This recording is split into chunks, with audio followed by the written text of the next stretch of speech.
The rain had been falling since 4 o'clock, and by 7 it had made up its mind to stay. Layla Brennan pedaled her delivery bike through the slick Midtown streets with her chin tucked low and her hood pulled forward, the oversized yellow jacket she'd bought 3 sizes up, because it fit over her backpack and her chest and left room to breathe, plastered against her arms by the wind. She had 4 more deliveries to clear before she could reasonably call it a night, and her phone screen, cracked at the corner where she dropped it on the bridge last spring, showed she was 7 minutes behind on the next one. 7 minutes wasn't a catastrophe. 7 minutes was the gap between a 4-star rating and a 3-star rating, which was the gap between a good week and a bad one. She pedaled harder. The drop was at 840 Park, one of those Upper East Side high-rises that had a doorman who looked at her the same way every time, like she was a smudge on a window he'd just cleaned. She locked her bike to the post outside, heaved the insulated bag onto her shoulder, and pushed through the revolving door before he could decide whether or not to hold it open for her. "Delivery," she said, not breaking stride toward the elevator bank.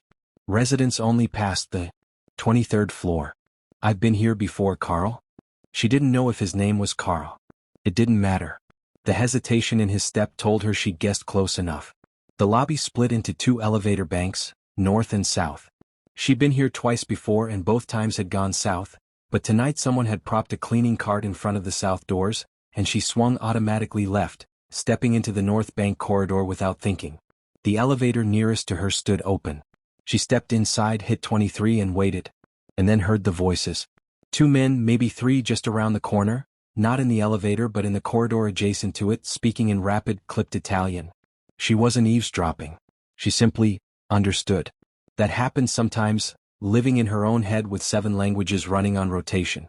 She'd be walking through a bodega and catch a whispered Mandarin argument between a husband and wife 3 aisles over. She'd be on the subway and a man's Arabic phone call would unspool itself in her mind like a subtitled film. She didn't choose it. It was just the way her brain was wired, always listening, always translating whether she asked it to or not. What she heard now made her go still. "He said the car will be at 53rd and 8th, not 5th. That's not what the message said. The message said 5th and 53rd. No, idiota, he said via dell'Ottava, 8th Avenue. You're sending Cardo to the wrong block. 5th Avenue is the right one. I know what I heard. You know what you think you heard. There's a difference." The elevator doors began to close. Layla stuck her arm out. She didn't plan what came next. She would think about that later, lying in bed, staring at the ceiling of her Crown Heights apartment, and she still wouldn't be able to explain it. It was the same impulse that made her correct a professor mid-lecture in her 2nd year at Columbia. The same compulsion that had made her, at 11 years old, tell the immigration officer that he'd misunderstood her aunt's answer and could he please ask again. She couldn't listen to people be wrong in a language she understood. She had never been able to.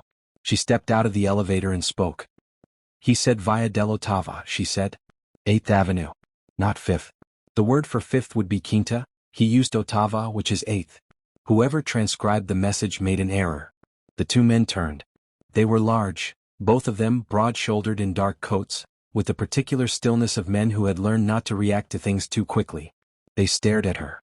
She stared back. The insulated bag was still on her shoulder. She was wearing a yellow jacket with a food delivery logo on the chest. Her hair was wet. The silence lasted about 4 full seconds. Then she remembered herself.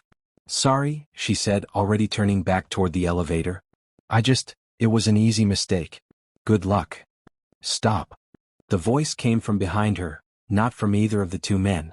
It came from a doorway she hadn't noticed, set into the corridor wall and currently occupied by a 3rd man who had apparently been listening to all of it. He was lean, dark-haired, swept back from a face that was angular and composed in the way of someone who had stopped being surprised by things a long time ago. He wore a charcoal suit without a tie, the collar of his white shirt open at the throat, and he stood in the doorway with one hand resting lightly on the frame, watching her with an expression she couldn't immediately categorize. Not dismissive. Not amused. Not the look she usually got, the quick scan followed by the rapid recalibration downward. He looked at her the way she imagined a chess player looked at a board they hadn't expected to be complicated. Like she was a problem he wanted to solve. "You speak Italian," he said. "It wasn't a question. I was just leaving. You corrected my men. They were about to send someone to the wrong block. She stopped, pressed her lips together. "I shouldn't have said anything. I'm sorry for interrupting." "Don't apologize." He tilted his head slightly. You were right. She didn't know what to do with that, so she said nothing. He stepped out of the doorway and into the corridor fully. The two men, she noticed, shifted almost imperceptibly, not closer to him exactly but oriented toward him, the way people arrange themselves around a center of gravity without realizing they were doing it. How many languages do you speak? He asked. The elevator behind her was still open. She could step into it right now. She could deliver the pad thai on her back to the 23rd floor and be back on her bike in 6 minutes and never think about this corridor again. She looked at him. He was still watching her with that same focused, unreadable expression. Not threatening. Not flirtatious. Just attentive. In a way she wasn't accustomed to from men in lobbies who looked at her first and saw the jacket. Layla shifted the bag on her shoulder. Enough, she said. And she stepped back into the elevator. She just walked into the most dangerous building in New York, and she didn't even mean to. Subscribe to Nicoai's stories so you don't miss what happens next. She delivered the pad thai. She got a 4-star rating. The customer docked 1 star because the dumplings were slightly less warm than preferred, which Layla might have found funny if she weren't still turning over what had happened in the lobby of 840 Park. She didn't look back when she left. She didn't let herself. By the time she got home to Crown Heights, her jeans were damp to the knee and her sneakers had given up entirely. She peeled off the yellow jacket, hung it on the hook by the door, and stood in her kitchen eating leftover jollof rice directly from the container while her phone charged on the counter. Felix texted at 9, "You alive?" She sent back a thumbs up. "You are lying," he replied. "You only thumbs up when something happened." "What happened?" She put her phone face down. The man's voice stayed with her, not in an uncomfortable way exactly, but in the way of something unresolved. "You were right," said without surprise. Said like it was simply a fact being acknowledged and facts were the only things worth saying. She fell asleep with her dissertation notes open on her laptop and dreamed about nothing she could remember. The knock came at 7:15 the next morning. Not Felix. Felix used his key and came straight to the kitchen. Not her neighbor Mrs. Okafor. She knocked in threes, quick and decisive. This was a single knock, unhurried, like whoever was on the other side of the door had all the time in the world and knew it. Layla opened the door in her robe. The man from the corridor was not there. Instead there was a woman, ice blonde, impeccable posture, wearing a coat that cost more than Layla's monthly rent. She held an envelope. "Mr. Steele would like to offer you a conversation," the woman said. Her voice was smooth and completely absent of warmth. "And breakfast if you'd like." Layla stared. "How do you know where I live?" "Mr. Steele is thorough." "That's a concerning answer." "Yes," the woman agreed without inflection. "The car is downstairs. I'll wait 5 minutes." She held out the envelope. Layla didn't take it. "Tell Mr. Steele no thank you." She closed the door. She stood in her hallway for a moment, breathing. Then she opened her laptop, typed Roman Steele New York into a search bar, and spent the next 45 minutes reading things that made her sit very still in her desk chair. He called at noon. She didn't answer. He called again at 1. She didn't answer. At 2:15, Felix showed up with a paper bag from the Arepa place on Nostrand and the expression he wore when he was trying to seem casual about something he wasn't casual about. "So," he said, setting the bag on the table, "you got a weird visit this morning?" Layla looked up from her dissertation notes. "How do you know about that?" "Because a very polished woman knocked on my door too, asking if my sister was available for a meeting." He sat down across from her. "I said I'd ask." She gave me an envelope. He slid it across the table. Layla looked at it. Didn't touch it. "Felix." "I know." "You don't know. You don't know who this person is." "I Googled him." "And?" Felix was quiet for a second. "And I think you should hear him out." He said it carefully like he was aware of what it cost. "Lay the loan. Dominguez called again this morning. They're adding fees now. Another 60 days and it doubles." He looked at the table. "I know it's my mess. I know I should have." "Stop." She rubbed her face. "Stop. It's not your mess alone." The envelope sat between them on the table. She had already decided, sometime in the previous 45 minutes of reading, that she would say no. That was the correct decision. She had made it clearly and rationally and she stood by it. She opened the envelope. $50,000. One job. One meeting. His interpreter had canceled. His Russian contact was arriving in 48 hours. The matter was time-sensitive. Her hands didn't shake when she put the paper down. She was proud of that. "One job," she said. Not to Felix. Mostly to herself. She showed up the next morning in her delivery clothes. Intentionally. She wasn't going to put on a performance for a man who had found her in a wet yellow jacket and a food delivery cap and somehow still thought she was worth $50,000 of his time. The steel penthouse occupied the top 2 floors of a building on the Upper East Side that didn't have a sign out front because it didn't need one. The elevator required a keycard. The lobby was marble and steel and cold in a way that wasn't about temperature. The woman from yesterday, Cassandra, someone told her, just Cassandra, like that was sufficient, met her at the elevator and walked her through to a conference room with a floor-to-ceiling view of the park below. Several men were already inside. They assessed her in the way of people who had been trained to assess things quickly and had opinions about what they found. Roman Steele was at the head of the table. He looked exactly as she remembered, controlled, unhurried, the kind of composed that wasn't calmness but discipline. His eyes found her immediately. He didn't react to her clothes. She respected that. "Miss Brennan," he said. "Sit wherever you like." She sat in the middle of the table. Not at the far end like someone deferring. Not close to him like someone performing eagerness. In the middle because that's where translators sat, equidistant from all parties. He noticed. She could tell by the almost imperceptible shift of his expression. A briefing followed. Nikolai Petrov, Russian, arms and logistics, based in St. Petersburg, currently negotiating a distribution agreement with the Steele family's import network. The previous interpreter had backed out. The meeting was in 2 days. The stakes were significant. Layla listened, asked 3 precise questions and absorbed the rest. She could see the surprise moving through the room like a slow current, the way the men kept recalibrating their posture, their attention, their assumptions. She was used to it. She let it happen. Cassandra stood near the window the whole time. When the briefing ended and people began to shift toward the door, she leaned toward the man beside her and said, low and certain, "She won't last the first 5 minutes." Layla, passing behind her toward the exit, paused. She switched to Russian. Spoke quietly and clearly and without heat. "I've been underestimated my whole life. It never goes well for the other person." Then she kept walking. She didn't look back to see Cassandra's face. She didn't need to.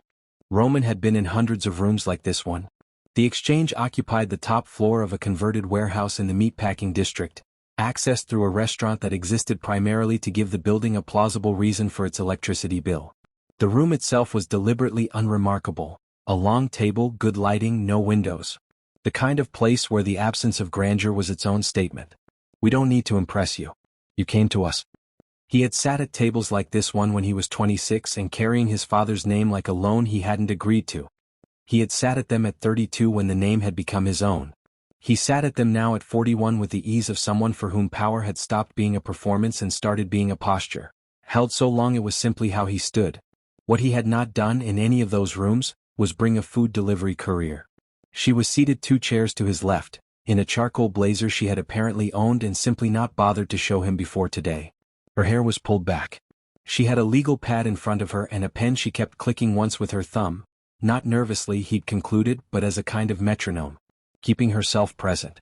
He had been watching her for 2 days, in the way he watched most things that interested him, carefully without appearing to. Her file had been thin at first. Columbia Linguistics PhD candidate.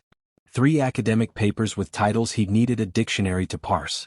7 languages confirmed. No criminal record. No associations. Nothing that should have put her in an elevator at 840 Park on a Thursday night in the rain. He hadn't been able to stop thinking about the way she'd stepped back into the elevator. Enough, she'd said. Like the question itself was beneath the answer. Petrov arrived 12 minutes late. A deliberate choice, Roman knew, because Nikolai Petrov was a man who understood that time was a currency and lateness was a way of spending yours to demonstrate the abundance of his. He came with 3 men. Roman had expected 2. The third man was introduced only as Gregor. He sat at the far end of the table and said nothing for the first several minutes, which meant he was either irrelevant or the most important person in the room. Roman watched Layla clock all of it within 30 seconds of Petrov's entrance. She didn't write anything down. She just watched, and then, with the precision of someone resetting a dial, she seemed to exhale and simply become part of the room. Petrov opened in Russian as expected, addressing Roman directly while ignoring Layla entirely. This was also expected. Petrov was 63 years old and had been doing business the way men of his generation did, establishing hierarchy through selective blindness. Layla translated without pause. Clean, idiomatic, not word for word. She understood that translation wasn't transcription, that the shape of a sentence in Russian didn't fit the same mold in English, and she bent the words into their proper form without losing the original weight. Roman had worked with translators who flattened everything. She preserved the edges. 20 minutes in, Petrov's second associate, a younger man named Vasily, began speaking to Gregor in quiet Arabic. Roman caught the movement of Petrov's jaw, the slight satisfaction. It was the power play Roman had been warned about. Introduce confusion through language, watch the other side scramble. Layla's pen stopped clicking. She turned slightly toward Roman and said, quietly enough that only he could hear, Vasily is telling Gregor that Petrov's offer is 20% lower than the figure he's about to give you. He's telling him to watch how you react when you hear it. Roman didn't blink. He nodded, once almost imperceptibly. Petrov named his figure.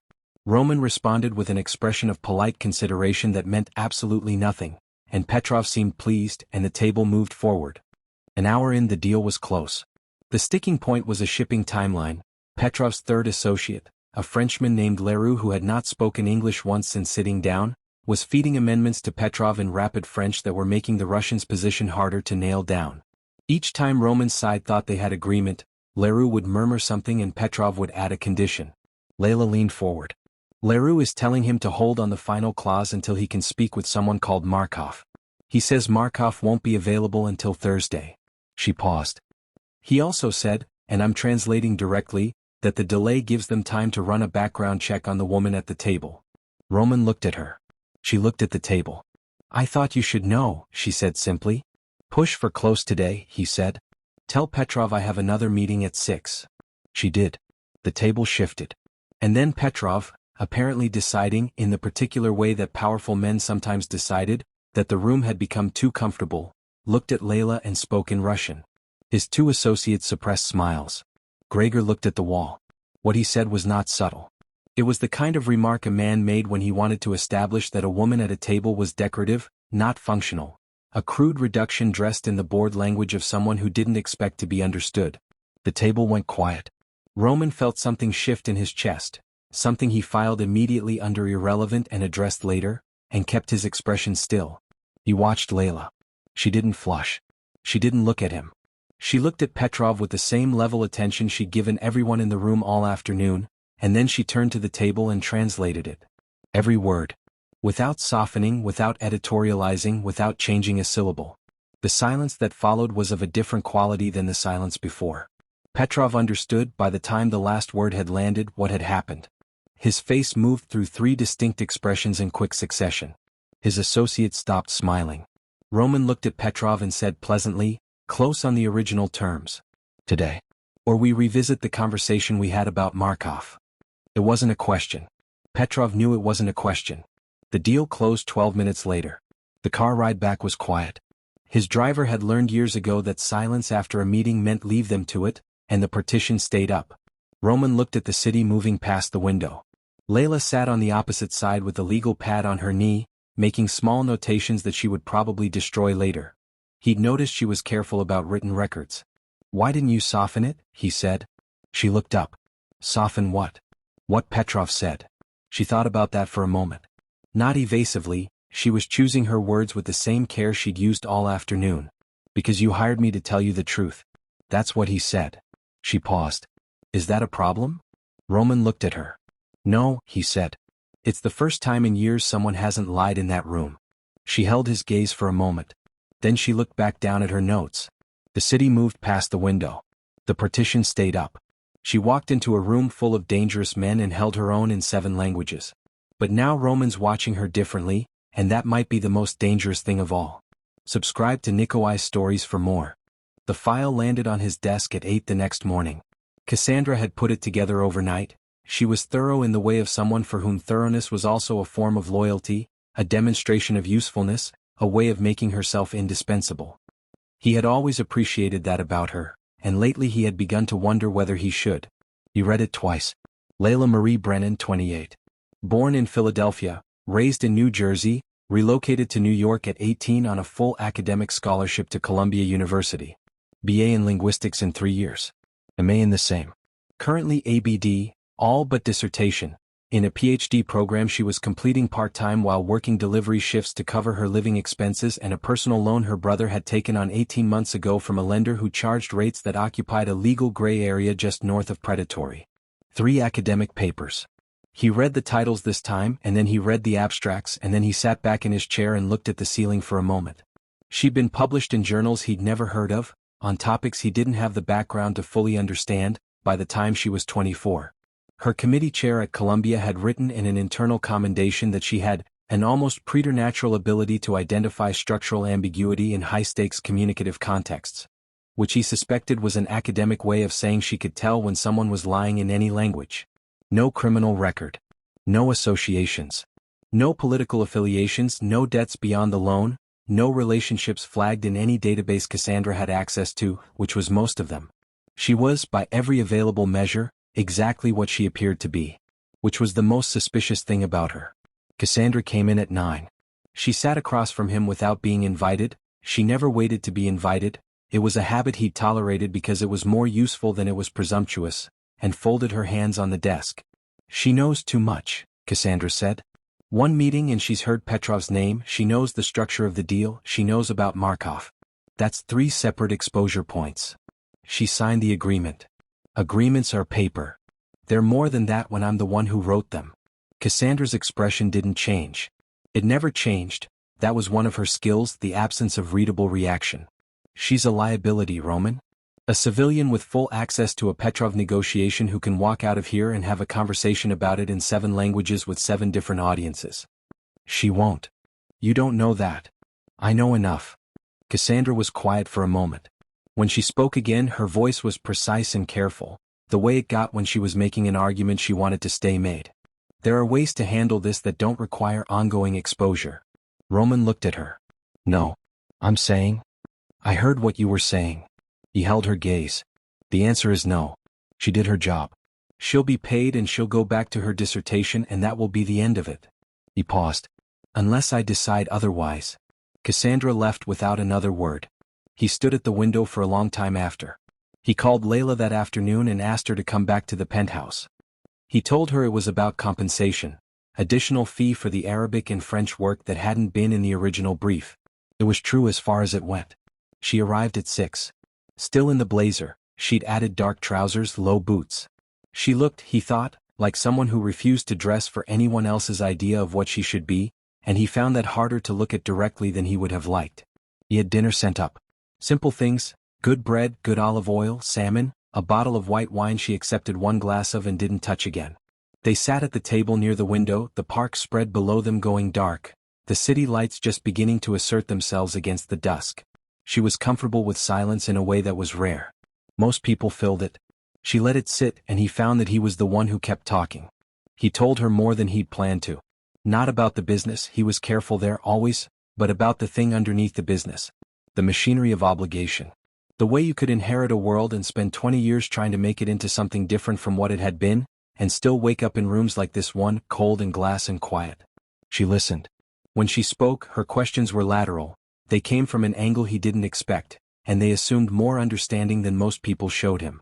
She wasn't performing sympathy. She was simply paying attention, and attention, he had learned, was the rarest currency in any room he walked into. You could leave, she said at one point, simply. Not as a challenge. More like a fact being checked. I could, he said. But I'm not sure what I'd be walking toward. She nodded. Like that was an honest answer and she respected it. He looked at her across the table and thought about what Cassandra had said, liability, exposure, ongoing risk, and felt the argument dissolve. Not because it was wrong. Because it was addressing the wrong question. He offered her the permanent position before he'd fully decided to. The words came out measured, practical, framed as a business arrangement. She looked at him for a moment without speaking. I'll think about it, she said. He nodded. It was, he decided, the correct answer. He walked her to the elevator himself. In the lobby, he shook her hand, brief, professional, the handshake of 2 people with an arrangement, and watched the doors close behind her. He was back in the elevator to the penthouse when his phone buzzed. Not a call. A message from a number he recognized as one of the lobby cameras his security team monitored. He opened it. A single line. Wolf intercepted her. Lobby exit. He stood in the elevator as it rose and breathed once, slowly, through his nose. He had told Cassandra no. Layla didn't tell him what was said. He didn't ask. He heard about it later from the security man who had been close enough to catch the tail end of it, Cassandra's voice quiet and precise. telling her to walk away while she still could. He thought about the look he imagined on Layla's face. The one she wore when she was deciding something quietly, in the space behind her eyes, without letting it reach the surface. He thought about her hands later, alone on the street. He hoped they weren't shaking. He suspected they were. She didn't say yes. She told herself, that night and then the next morning and then on the walk to her bike, that she hadn't said yes because she was a reasonable person who understood risk, who had a dissertation to finish and a brother to keep out of trouble and a life that had been carefully, intentionally constructed to stay within the borders of the world she knew. She was a delivery courier and a PhD candidate. She understood 7 languages. She did not belong in a penthouse on the Upper East Side having dinner with a man whose name came up in federal filings under organized criminal enterprise. She understood all of that. She understood it completely. She still hadn't said no. The morning was clear and cold, the kind of October sky that came out clean after a week of rain.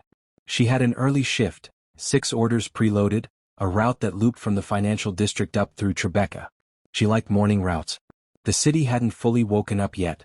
The streets had room to breathe. She was on her 3rd delivery, crossing a block in Tribeca with the bag on her back and her earbuds in. A Mandarin audiobook she'd been using to stay sharp, when the black SUV pulled to the curb. She noticed it the way she noticed most things, without stopping, without changing her pace. It was too slow. Parked in a loading zone but the engine still running. The kind of detail most people wouldn't register. She was already turning when the doors opened. There were 2 of them. Large men, moving with the efficiency of people who had done this before and expected it to take 30 seconds. She twisted away from the first grab, which bought her approximately nothing because the second man was already beside her and the bag was the thing that caught, the strap pulling her sideways, throwing her balance, and then one of them had her arm and they were moving fast toward the vehicle. She had time to shout, which she did, once sharp, and then the door closed. They drove for 17 minutes. She counted. She kept her breathing steady and her eyes on everything. The route, the turns, the window tint, the way the driver held the wheel.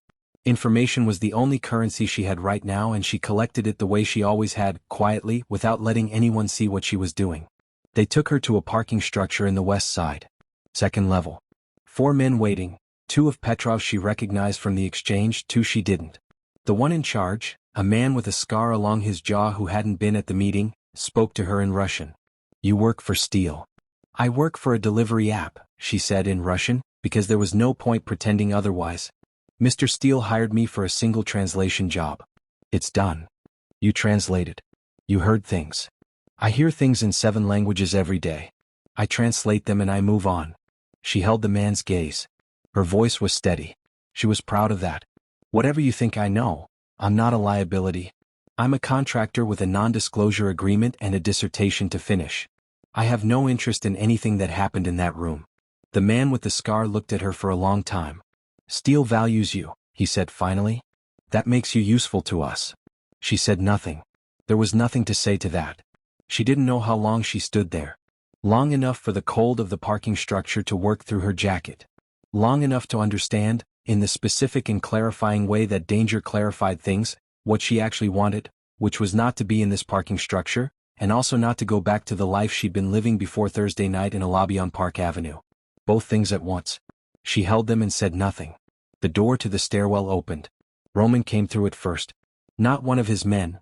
Him, in a dark jacket over his shirt, moving with the focused, unhurried momentum of someone who had decided what was going to happen and was simply arriving at the location where it would. 2 men came through behind him. The situation resolved itself in approximately 4 minutes, which Layla observed from her position near the far wall with a calm that she suspected she would be less calm about later. The man with the scar said something in Russian. Roman, who Layla was now recalibrating her understanding of entirely, responded, in Italian, which landed harder, and the man with the scar went still. And then it was over. The parking structure was quiet. His men were managing the logistics of whatever came next with the efficiency of people who had a process for this. Roman crossed to her. He looked at her face first. She knew what he was doing, the same assessment she'd made of him in every room, reading for damage. I'm fine, she said. I know, he said. I can see that. He was close enough that she could have taken a step back if she wanted to. She didn't. Why did you come yourself? She asked. Her voice was even. She was working to keep it that way. You could have sent anyone. 2 men, a car. That would have been enough. He was quiet for a moment. The city outside the parking structure made its ambient noise, distant horns, a siren 2 streets over, the ordinary sound of 10 million people going about their morning. Because you told me the truth in that room, he said. When you didn't have to. When it would have been easier not to. Pause. I owed you the same. She looked at him. There was a version of her, the sensible, careful, dissertation-finishing, loan-paying version of her, who would have nodded and thanked him and gotten into a car back to Crown Heights and been done with all of it. She could see that version clearly. She'd been that version for a long time. Cassandra, she said. Handled. His voice didn't change. She didn't ask for details and he didn't offer them. The offer, she said. The permanent position. Still stands. He held her gaze. No pressure. No timeline. She nodded. Didn't say yes. Didn't say no. She walked out of the parking structure into the October morning. Her bike was still locked up 3 blocks away. Her phone had 12 notifications. Missed calls from Felix, who had somehow already heard something, which was a conversation she would have later. Her Mandarin audiobook was still paused at the chapter she'd been on when the SUV had pulled to the curb. She walked to the Brooklyn Bridge. She stood on the pedestrian path and looked at the water, the East River moving fast and gray below her, the Brooklyn skyline pulling her gaze across. She had her delivery jacket in her bag now. The blazer was cleaner but she was cold. She didn't move. Her dissertation was 112 pages. It needed 40 more and a final argument she'd been turning over for 2 years, about the way language shaped perception. About how the words you had available to you determined what you could see, what you could name, what you could know. She thought about that room. About 7 languages moving through it like currents, and herself in the middle, the still point around which all of it turned. She thought about a man who had looked at her in a lobby and seen, before anything else, that she was right. Her phone buzzed. Roman Steele. She looked at his name on the screen for a long moment. The river moved below her. The city held its breath. Layla Brennan smiled, just barely, just enough, and answered. He saw her before anyone else did, and she may have just changed everything about his world. If this story moved you, share it and subscribe to Nico I Stories for more stories that remind you. The ones they overlook are always the ones who matter most.